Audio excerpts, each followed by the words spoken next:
अगर एक trailer leak हो जाए तो यूजुअली उसके लिए एक्साइटमेंट थोड़ी कम हो जाती है, लेकिन स्पाइडरमैन ब्रांड न्यू डे के साथ कंप्लीटली उल्टा हुआ। क्योंकि जब मैंने ऑफिशियल ट्रेलर को प्रॉपर्ली देखा, फ्रेम बाय फ्रेम एनालाइज किया, तो मुझे रियलाइज हुआ कि मार्वल ने इस ट्रेलर में जितना दिखाया है उससे कहीं ज्यादा छुपाया है। और मुझे लगता है कि लोग अभी भी इस ट्रेलर के सबसे इंपॉर्टेंट चीजों के बारे में तो बात ही नहीं कर रहे हैं। क्या पीटर पार्कर की पावर्स इवॉल्व हो रही हैं? क्या हल्क और स्पाइडरमैन की फाइट मूवी का क्लाइमैक्स होने वाली है? क्या सीडी सिंह का कैरेक्टर एमसीयू के फ्यूचर में कोई इंपॉर्टेंट म्यूटेंट बन सकता है? और सबसे बड़ा सवाल, क्या ये फिल्म हमें वो स्पाइडरमैन देगी जिसका फैंस नो वे होम के बाद सबसे ज्यादा इंतजार कर रहे थे? चलिए इन सब चीजों के बारे में बात करते हैं द सिनेमैटिक ट्रुथ पे।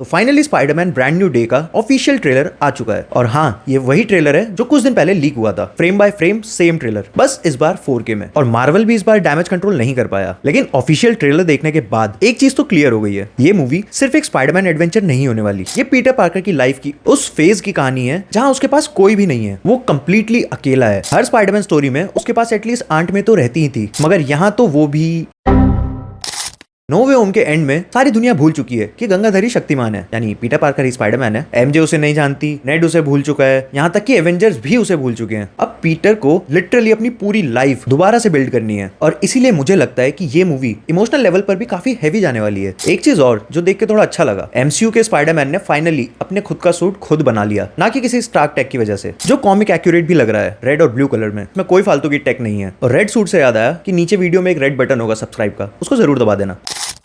सबसे पहले बात करते हैं ट्रेलर के ऑब्वियस विलन की, स्कॉर्पियन। ट्रेलर के ओपनिंग पोर्शन में ही स्पाइडरमैन और स्कॉर्पियन की काफी इंटेंस फाइट देखने को मिलती है। और एक चीज जो मुझे सबसे ज्यादा इंटरेस्टिंग लगी वो ये थी कि पीटर स्पाइडरमैन की तरह नहीं लड़ रहा है, उसके अंदर एक एग्रेशन है, एक अनकंट्रोल्ड एनर्जी। और यही चीज है जो मुझे बार बार म्यूटेशन वाले एंगल की तरफ लेके जाती है। ये मूवी सिर्फ विलन से फाइट करने की कहानी नहीं होने वाली, ये मूवी शायद पीटर के खुद के ट्रांसफॉर्मेशन की कहानी भी होने वाली है। ट्रेलर में मल्टीपल शॉट्स ऐसे हैं जहां दिख रहा है पीटर अपनी नई पावर्स के फेस से गुजर रहा है। और अगर ये सच है तो ये थोड़ा ऑब्वियस हो जाता है कि ब्रूस बैनर का रोल कितना इंपॉर्टेंट होगा और क्यों। वैसे तो डॉक्टर कॉर्नर्स इसके लिए परफेक्ट फिट थे, बट हम उनको ऑलरेडी अमेजिंग स्पाइडरमैन सीरीज में देख चुके हैं, शायद इसीलिए यहाँ पे ये काम ब्रूस करता हुआ दिख रहा है। और अब बात करते हैं हल्क की। जब मैंने पहली बार ट्रेलर देखा था मुझे लगा था कि स्पाइडरमैन और हल्क की बैटल क्लाइमैक्स में होने वाली है, लेकिन जितनी बार ये ट्रेलर मैंने दोबारा देखा उतना ही मुझे ये समझ आया कि मैं थोड़ा गलत डायरेक्शन में सोच रहा हूँ। ये फाइट क्लाइमैक्स नहीं लगती, ये फाइट एक इमोशनल टर्निंग पॉइंट लगती है। ऐसा लग रहा है कि हल्क स्पाइडरमैन को रोकने की कोशिश कर रहा है, जैसे पीटर किसी डेंजरस स्टेज पर पहुंच गया हो और बैनर उसे वापस कंट्रोल में लाना चाहता है। और अगर ऐसा है तो इसका मतलब ये है कि हल्क की बैटल के बाद और भी ज्यादा डेंजरस टर्न लेने वाली है। और ये देखने में काफी एक्साइटेड रहेगा। मार्वल के ट्रेलर्स यूजुअली अपना फाइनल एक्ट रिवील नहीं करते हैं, कर भी देते हैं वैसे कभी कभी, लेकिन जो सबसे बड़ा सरप्राइज होता है वो अक्सर ट्रेलर में नहीं दिखता। और मुझे लगता है कि यहाँ पे भी वही हो रहा है। लेकिन इस ट्रेलर में सबसे बड़ा मिस्ट्री पॉइंट हल्क नहीं था, वो है सीडी सिंह का कैरेक्टर। और मार्वल ने इस कैरेक्टर को हाइड करने के लिए क्या परफेक्ट मास्टर क्लास दी है। ट्रेलर में उसकी प्रेजेंस जरूर फील होती है, लेकिन उससे भी ज्यादा फील होता है उसका इंपैक्ट। मार्वल हमें उसके बारे में कुछ प्रॉपर्ली बता ही नहीं रहा है, बस इतना पता चलता है कि उसका कनेक्शन केओस से है, उसका कनेक्शन पीटर से है और उसका कनेक्शन स्टोरी के सेंट्रल कॉन्फ्लिक्ट से भी है। इंटरनेट पे ऑलरेडी डजन्स ऑफ थ्योरीज चल रही हैं। कुछ लोग कह रहे हैं कि वो जीन ग्रे हो सकती है, कुछ कह रहे हैं कि वो टोबी मैगवायर के स्पाइडरमैन की बेटी हो सकती है जो एक अल्टरनेट यूनिवर्स से आई है। कुछ लोग ये भी कह रहे हैं कि मार्वल पूरी तरह से कोई एक नया कैरेक्टर इंट्रोड्यूस कर रहा है। लेकिन सच क्या है वो तो मूवी देख के ही पता चलेगा, अगर ये लोग अपने नेक्स्ट ट्रेलर में उसको रिवील ना कर दें जानबूझ के। लेकिन एक बात तो क्लियर है, मार्वल किसी भी कैरेक्टर को इतना एग्रेसिवली हाइड तो नहीं करता है, तो ये तो ऑब्वियस हो ही गया कि उसका कैरेक्टर डेफिनेटली एक बड़ा रोल प्ले करने वाला है। एक और डिटेल है जो लोग मिस कर दे रहे हैं, पीटर की टेक्नोलॉजी। ये ट्रेलर देखने के बाद काफी चीजें क्लियर नजर आ रही हैं और उन्हीं में से एक है पीटर का अपग्रेडेड टेक। नो वे होम के बाद पीटर के पास स्टार्क रिसोर्सेज का कोई एक्सेस नहीं है, लेकिन पीटर पार्कर भी तो एक जीनियस है। और मुझे लगता है कि ये मूवी फाइनली पीटर पार्कर की इंटेलिजेंस को भी प्रॉपर्ली शोकेस करने वाली है। ट्रेलर में एक शॉट ऐसा है जहां लगता है कि पीटर एक एडवांस ट्रैकिंग एआई यूज कर रहा है, उसके लेंसेज रियल टाइम एनालिसिस कर रहे हैं जैसे जार्विस या फ्राइडे की तरह। और कुछ शॉट्स तो ऑलमोस्ट ऐसा फील करवा देते हैं उसने अपने स्पाइडी सेंस को टेक्नोलॉजी के साथ कंबाइन कर लिया है। और अगर ये थ्योरी सच निकली तो ऑनेस्टली एमसीयू के स्पाइडरमैन के लिए सबसे कूलेस्ट अपग्रेड होने वाला है। अब थोड़ी बात कर लेते हैं पीटर पार्कर की पर्सनल लाइफ की। और यहीं से ये ट्रेलर थोड़ा इमोशनल भी हो जाता है, क्योंकि पीटर फिजिकली एमजे और नेड के पास तो हो सकता है लेकिन इमोशनली उनके साथ नहीं। ट्रेलर के कुछ मोमेंट्स तो ऐसा फील करवाते हैं जैसे पीटर अपनी पुरानी लाइफ में देख रहा है, लेकिन उसका पार्ट नहीं है। और ये चीज काफी ज्यादा हार्ट ब्रेकिंग है। नो वे होम की एंडिंग का असली इंपैक्ट तो इस मूवी से फील होना शुरू होगा। पीटर दुनिया को तो बचा सकता है लेकिन वापस अपनी पुरानी जिंदगी में नहीं जा सकता। और मुझे लगता है कि पीटर का ये स्ट्रगल मूवी का इमोशनल बैकबोन होने वाली है। अब आते हैं डैमेज कंट्रोल पर। ट्रेलर में डैमेज कंट्रोल का रोल काफी ज्यादा सस्पिशियस लग रहा है। सरफेस लेवल पर तो लग रहा है कि जैसे वो स्पाइडरमैन की हेल्प चाहते हो, लेकिन मैंने जितनी ज्यादा बार ट्रेलर देखा उतना ही मुझे ये लगने लगा कि यहाँ कहानी कुछ और ही चल रही है। मार्वल हमेशा ही अपने ट्रेलर्स में कंटेक्स्ट को हाइड करता है, इसीलिए मुझे पर्सनली ये लगता है डैमेज कंट्रोल स्टोरी में कोई साइड सपोर्टिंग रोल नहीं है, बल्कि उनका एजेंडा कुछ और ही हो सकता है। और फिर आते हैं पनिशर की एंट्री पर। और भाई ये कैरेक्टर है जिसने मुझे सबसे ज्यादा एक्साइट करा हुआ है। स्पाइडरमैन और पनिशर दोनों एक ही सिटी में ऑपरेट कर रहे हैं, लेकिन इन दोनों की फिलॉसफी एक दूसरे से कंप्लीटली ऑपोजिट है। स्पाइडरमैन हर इंसान को बचाना चाहता है, लेकिन पनिशर हर एक क्रिमिनल को खत्म कर देना चाहता है। एक होप को रिप्रेजेंट करता है तो दूसरा फियर को, और इसी वजह से उनका इंटरेक्शन देखना काफी इंटरेस्टिंग होगा। मैं जेन्युइनली देखना चाहता हूं कि मार्वल इन दोनों के इंटरेक्शंस को कैसे हैंडल करता है, क्योंकि अगर ये सक्सेसफुली एग्जीक्यूट हो गया तो इस फिल्म के सबसे बेस्ट मोमेंट्स इन दोनों के इंटरेक्शन ही हो सकते हैं। अब फाइनली बात करते हैं ट्रेलर के मेरे फेवरेट मोमेंट। ट्रेलर में एक सीन है जहां पे स्पाइडरमैन अपनी वेबिंग से हैंड के सारे मेंबर्स को मिड एयर ही फ्रीज कर देता है। इस ट्रेलर में जहां जहां पे भी बहुत ज्यादा थिक वेब्स दिखते हैं, वो देख के पता चल जाता है कि वो उसके ऑर्गेनिक वेब्स हैं, ना कि वेब शूटर्स के। जब इस ट्रेलर को मैंने हिंदी डबिंग में देखा तो उसकी हिंदी डबिंग ने मुझे द अल्टीमेट स्पाइडरमैन की याद दिला दी थी। वो हल्को हरी भाई बोल के बुलाता है। नाइस। पीटर पार्कर यानी स्पाइडरमैन लोगों को अपनी पावर से बचाता है, और यही सब चीजें हैं जो याद दिलाती हैं कि स्पाइडरमैन स्पेशल क्यों है, ना उसकी स्ट्रेंथ की वजह से, ना उसकी पावर्स की वजह से, और ना ही उसके सूट की वजह से, बल्कि इसीलिए क्योंकि जब उसके पास इतनी पावर्स हैं जिससे वो किसी को भी हर्ट कर सकता है, लेकिन वो चूज करता है लोगों को सेव करना। और मेरे लिए वही स्पाइडरमैन का रियल एसेंस भी है।